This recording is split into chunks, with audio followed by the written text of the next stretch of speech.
Hello everyone, my name is Dan Burris and I'm here to share my story of my addiction to pornography and of my recovery.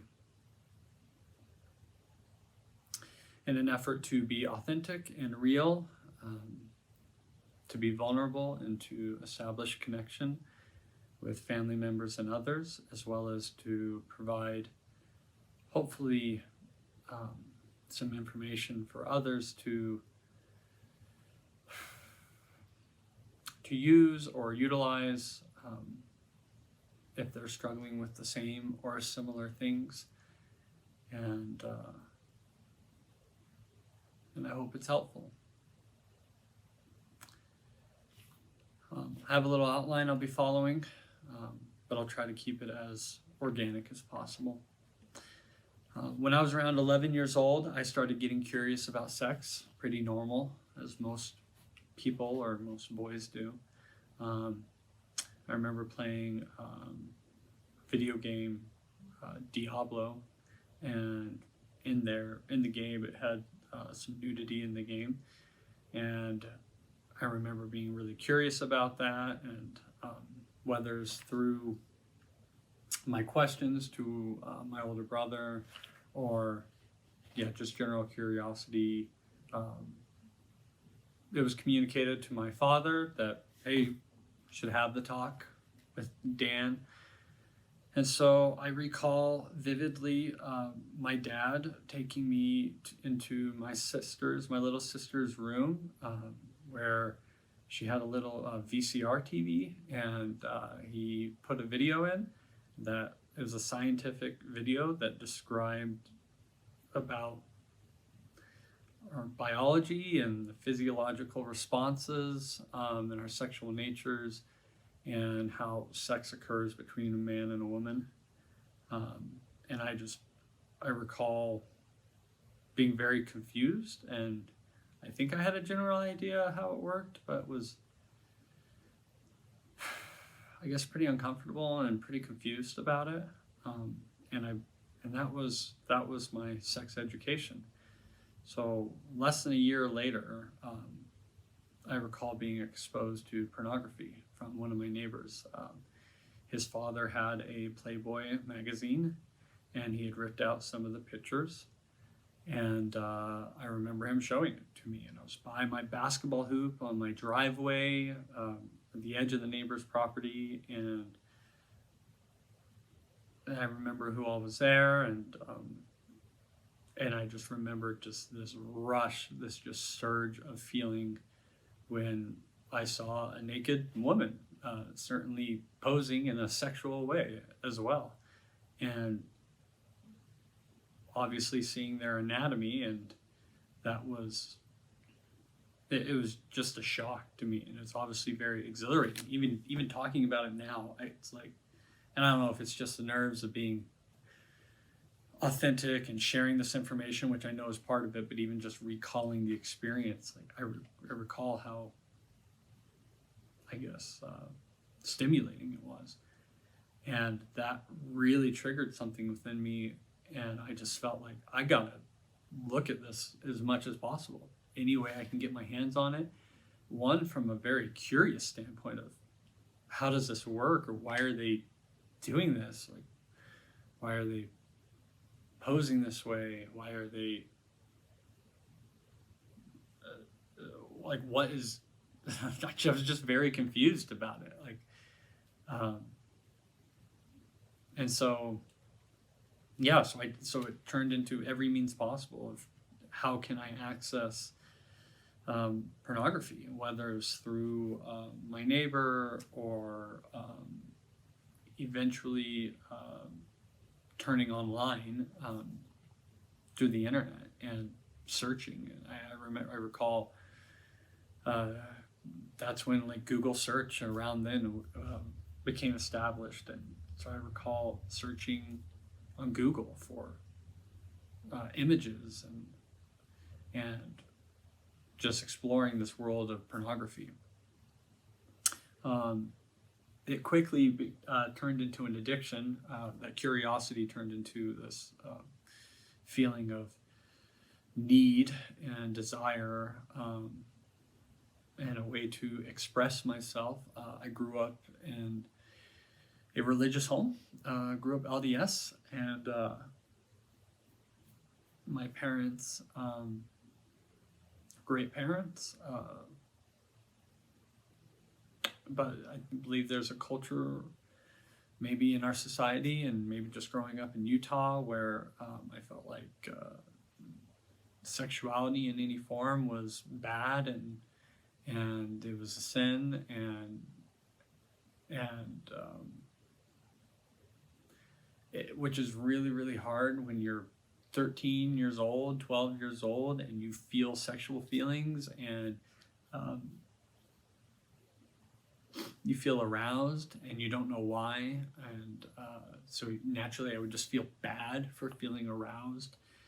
So this created a lot of shame.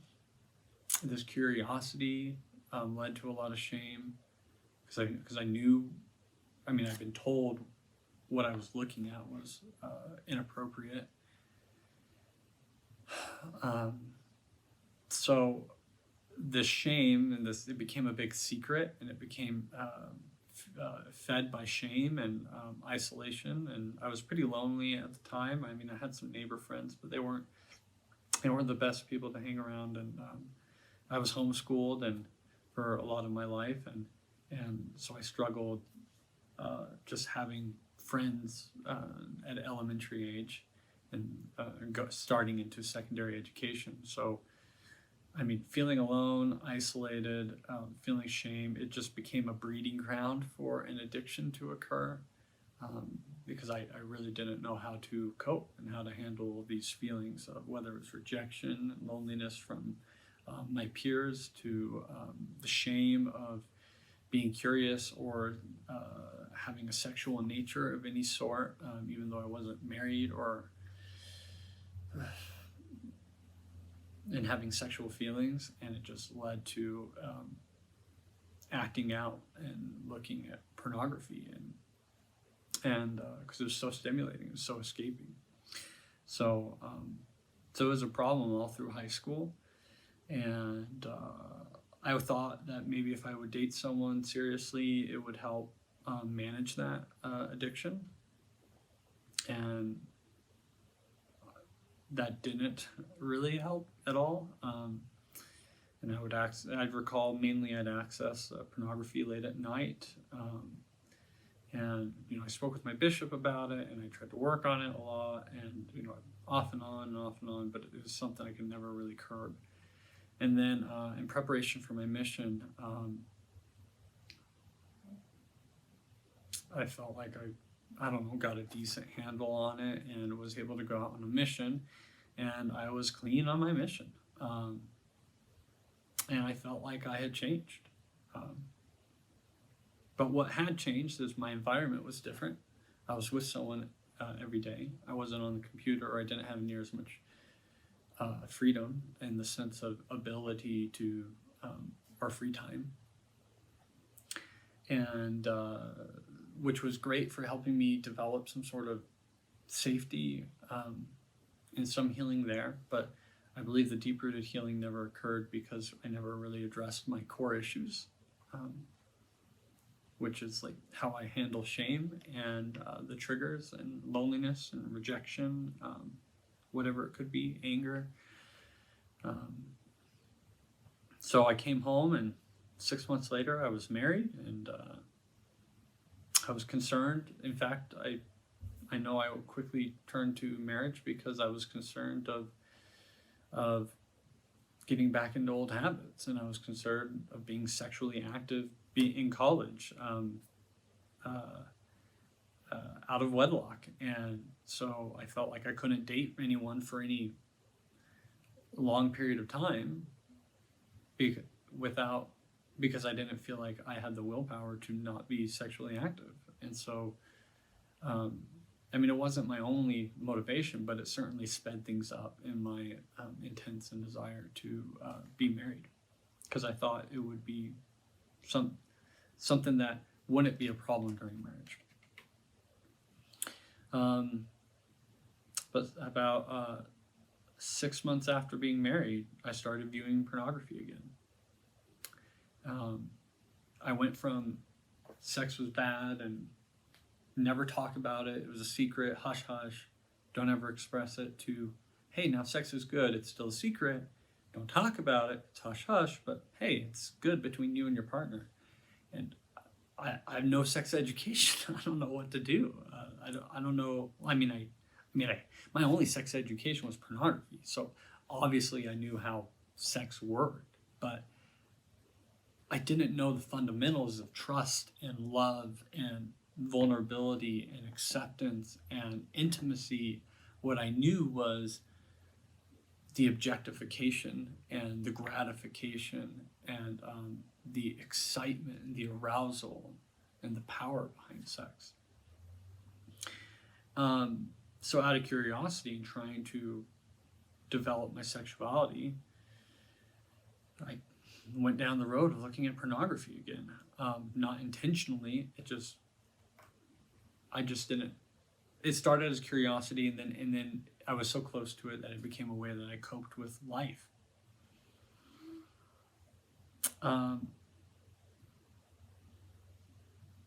I really didn't have a healthy way to embrace sexuality, so I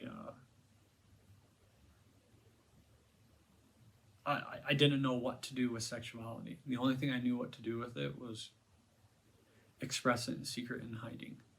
And being a sexually active being at that point, I don't know if it was just so triggering that it just felt so similar, and not similar, but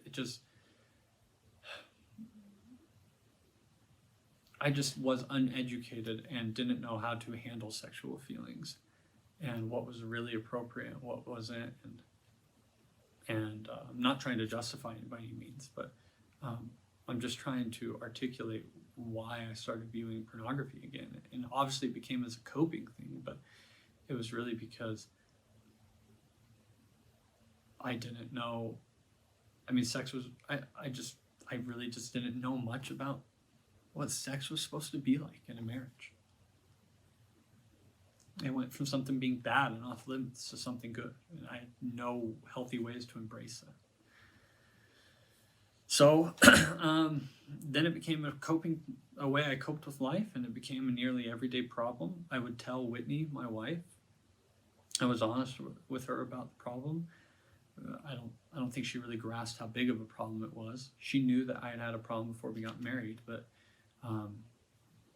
just probably thought that it was done and that it wouldn't be an issue. And then when it came up again, I would be accountable with her, but it didn't really go away. And then so I thought, marriage would fix it. At first I thought dating someone would fix it, and then marriage would fix it. And then, we proceeded to have our first child and thought for sure that would fix it. And we had Olivia, and it didn't fix it. It actually kind of made it worse, because lo and behold, life became more stressful. And what did I do when I needed to cope with life when I was struggling? Well, I turned to pornography. So it became even more challenging. And that was a very dark time for us.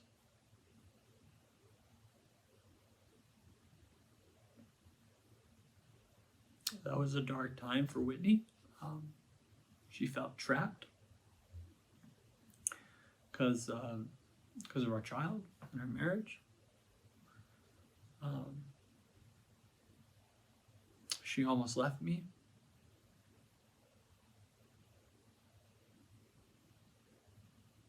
Which I don't blame her. I don't blame her at all.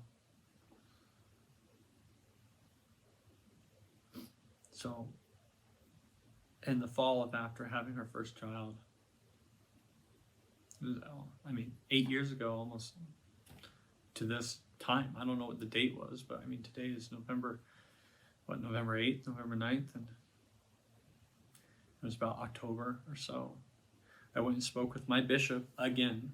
I've spoken to several bishops about it, and I went and met with them, and he was the first one to suggest therapy. And I agreed. I wholeheartedly agreed. I didn't know what to do. I felt hopeless. and loss. So he recommended me to a gentleman by the name of Tyler Patrick LMFT up in Logan, Utah. So I went to Tyler in I think November, around that time, and shortly thereafter I started group therapy within a couple of months of my first appointment. So I started group therapy in January the year following, or just a few months later. And I went through the Lifestart program. And that lasted about 3 years or so. Shortly into the program, while I was getting better, I couldn't quite get sober. And I realized that I had to make some more sacrifices in order to change. So these included some bottom lines around computer and phone usage. Bottom lines meaning boundaries or just lines that can't be crossed for me. So around computer and phone usage, as well as around my employment. So at the time, I was running a business from home. I was doing well. I was growing rapidly, and but I couldn't stay sober because I was working on a computer at home, and sometimes alone, because Whitney would go and get groceries or whatever. I mean, she can't just stay at home. And I knew that I could not fix my problem in my current environment. So I quit my job. I gave up the business, and it was growing, it was doing well, but I gave it up. And then I took another job paying less than half and just put our family through some financial hell for the next 6 months or so. Therapy cost therapy wasn't cheap, but I wanted to pay it my own way because I wanted it to be really invested in the process.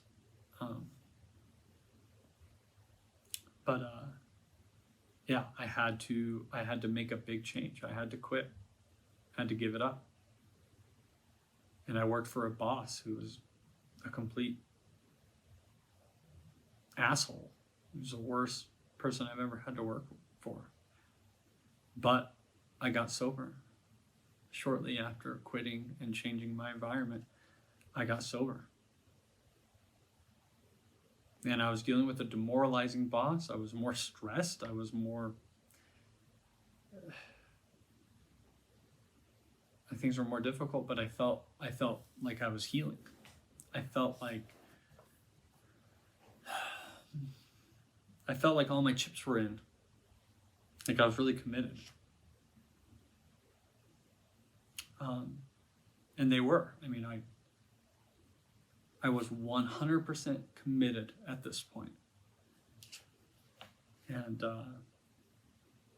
And healing started to occur. I was able to get sober, which is the initial idea so that you can start healing and start dealing with the trauma or the challenges of your past or whatever you grew up with, or how you handle stress or shame, which is triggering in and of itself. And so it was about getting in a sober or healthier state of mind. So yeah, like I said, I felt like all my cards were on the table. I was giving everything to change, to become a better man, to keep my family, to love my wife,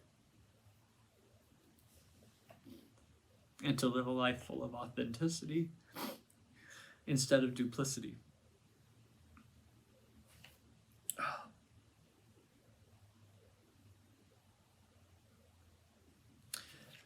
In addition to putting my whole soul into this, 100% everything, there were some things I needed to, there were some things that I learned or needed in order to change. And these are the some of the major things that I learned from therapy or needed in order to change. One is that addiction, especially pornography, it grows in secrecy and isolation and shame. So isolation, secrecy and isolation is the breeding ground And shame is just the fertilizer. It's the nutrient to make the addiction grow. And shedding light, or being able to openly and very explicitly detail the addiction in a group with others going through the same thing, completely judgment-free, was necessary to eliminate the environment from which addiction grows. So again, it thrives in secrecy and isolation. And so opening up to people who really understood in a judgment-free way that I could be fully authentic and real with and expose my whole self,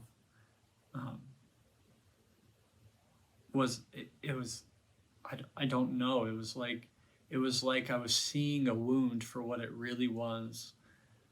And it's like I never looked at it. That was festering in my skin and under my skin. And it's like I opened it up, and it's the act of opening up or cutting into the skin to see the wound, and exposing it. It started to sterilize it. It started to cause healing to occur, and just see it for what it was, instead of letting it control me. And having that support network of people I can call when I act it out, or to explicitly go step by step, was incredibly painful and vulnerable. Like I said, it was like cutting into that wound every time I had to be accountable or needed to process something. But it was incredibly necessary to expose the addiction.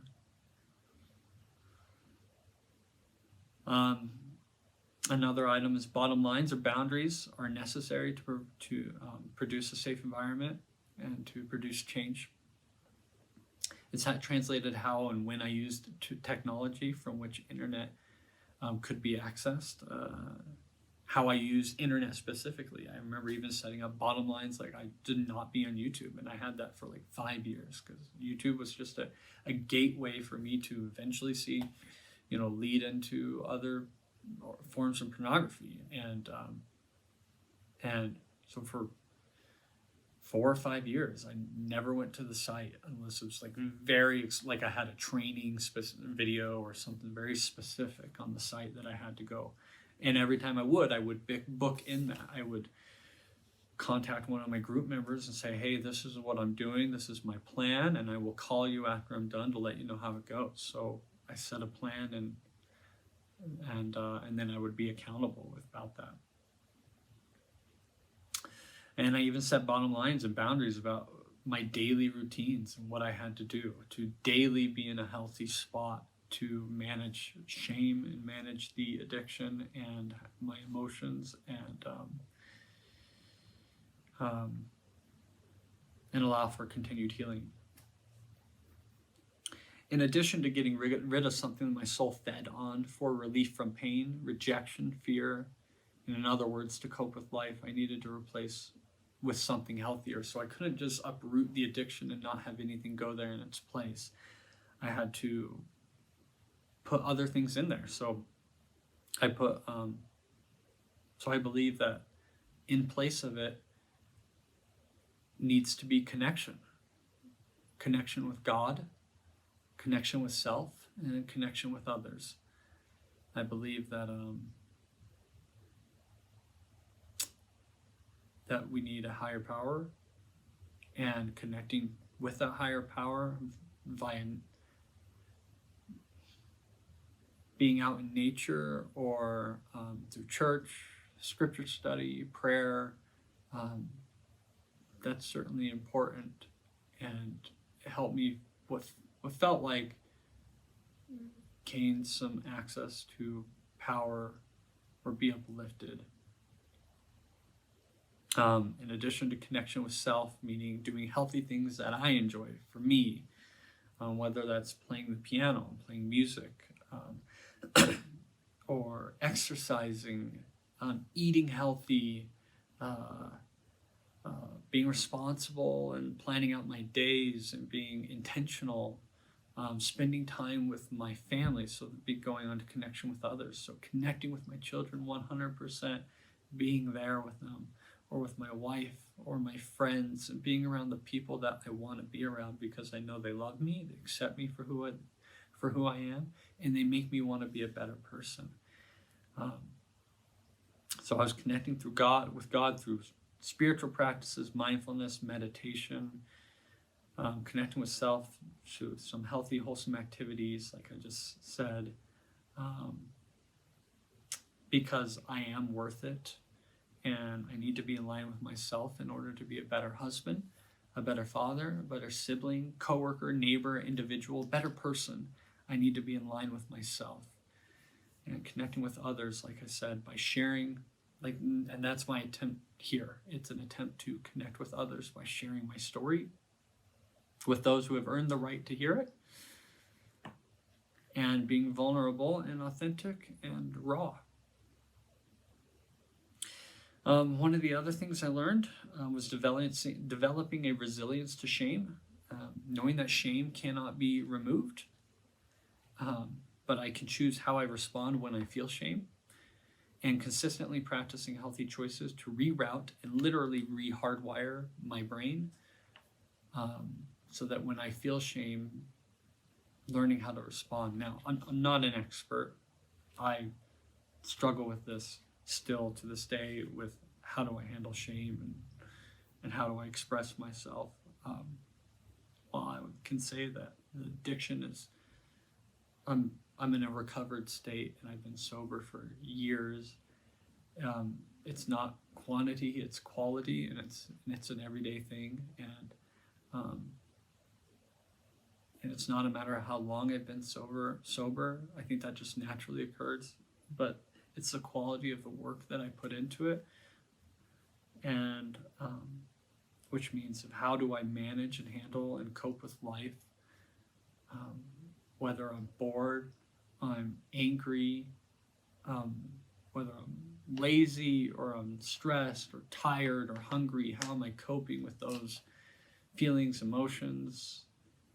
I'm rejected, lonely, distrust, whatever it may be, pain. How do I handle that?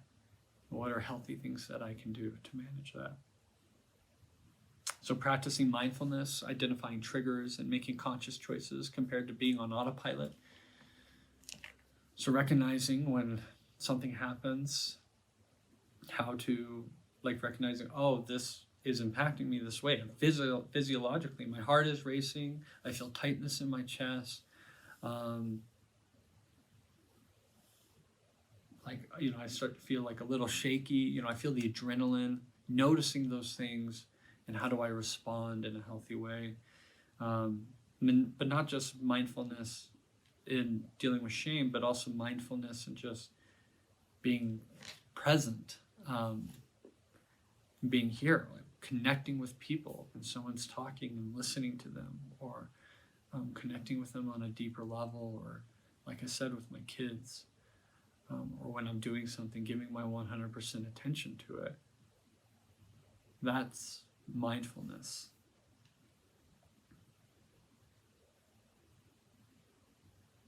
Practicing forward or end of mind thinking, meaning so when a choice is before me, looking at where does this choice eventually lead me. So, if I do this, or if I act out today, how am I going to feel afterward? And what's it going to be like being accountable to Whitney about it? And how much pain is that going to cause her? And how much pain is that going to cause us? And how long is that going to take to rebuild trust? And what am I doing to myself? And if I stay on this path and I get in that shame and that cycle of, if I do this again, where does this eventually lead? And it leads me back to that spot of Whitney almost leaving me. And I don't want to be there again. I don't want to lose my family. So I'm committed to this. And it's hard to always have forward or end of mind thinking, but that's a tool that has helped me in managing the addiction. Developing affirmations has been very helpful in to change the literal lies I've told myself. And here are some examples. So here's one of the lies. I'm not worthy. That was a lie I told myself my whole life. And the truth is that I am of worth. simply because I breathe, simply because I exist. I am of worth. And I remember when I first made that counter affirmation, that counter belief to I am not worthy, something changed. It resonated deep within me that I am of worth. I am of worth simply because I am.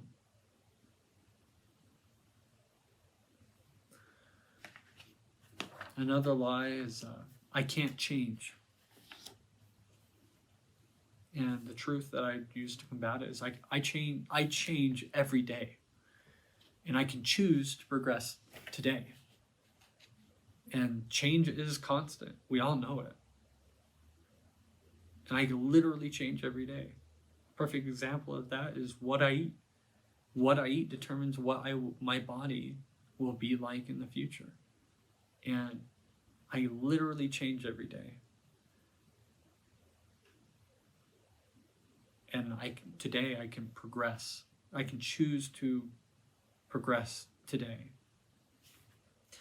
Another lie is no one can love me if they knew who I truly was.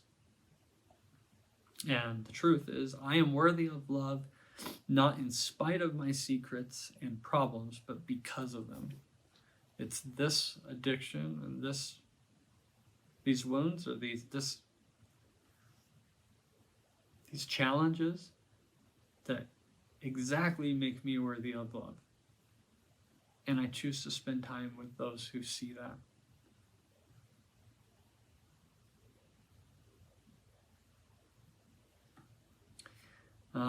And the last one I'll go over is I am sick and perverted. That was a lie I would tell myself. And the truth is, my addiction is rooted in shame and is a means to cope with life. And I can learn to cope in healthier ways. So sure, does the addiction cause a sickness? Yes. But am I a pervert? No. No, I wasn't. The addiction was never a matter of perversion. It was a matter of providing an escape and managing my issues with life. Addiction is rooted in shame, and it's a means to cope with life. That's what addiction is. And I can choose healthier options, and I can learn to cope in healthier ways. Some other items. No, it's getting probably kind of long, so I'll try to wrap this up.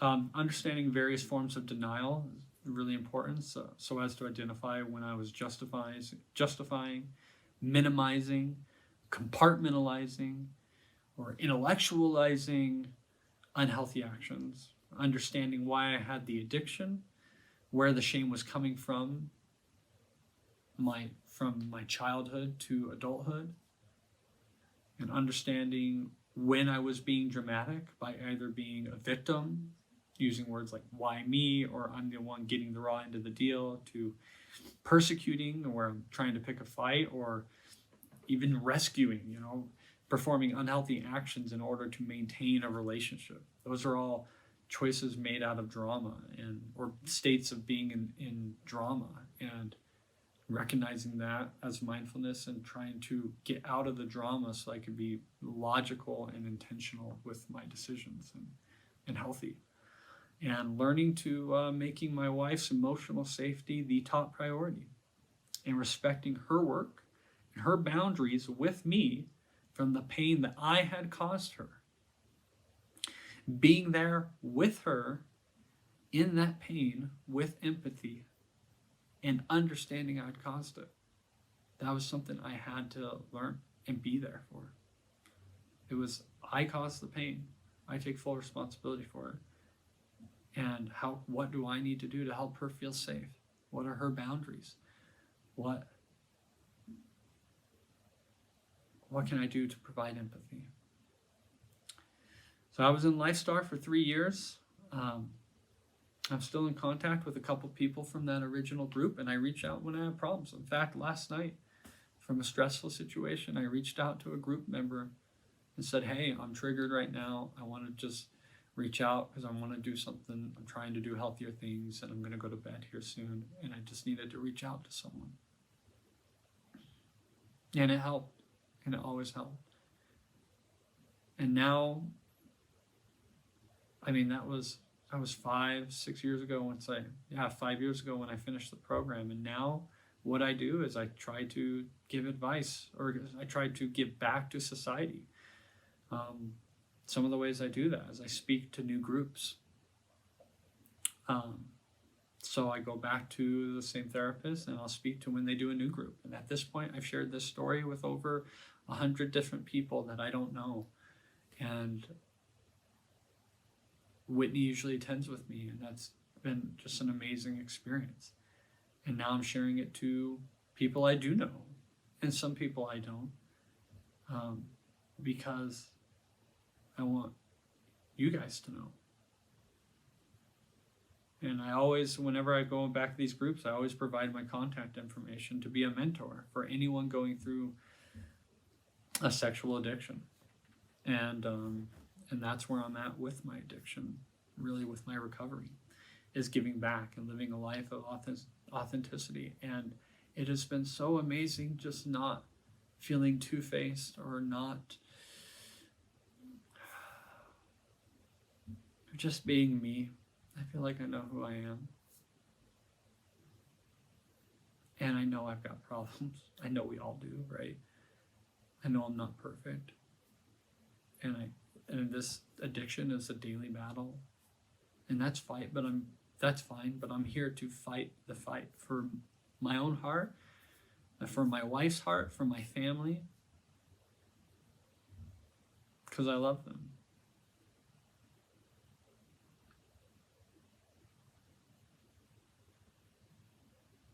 I want to be a better man. And I've become a better man.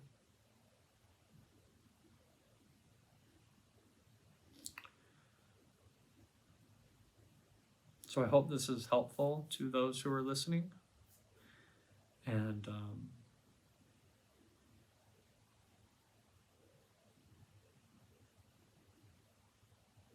I hope that to any family members that this is the first time hearing this, that they would accept it for what it is, and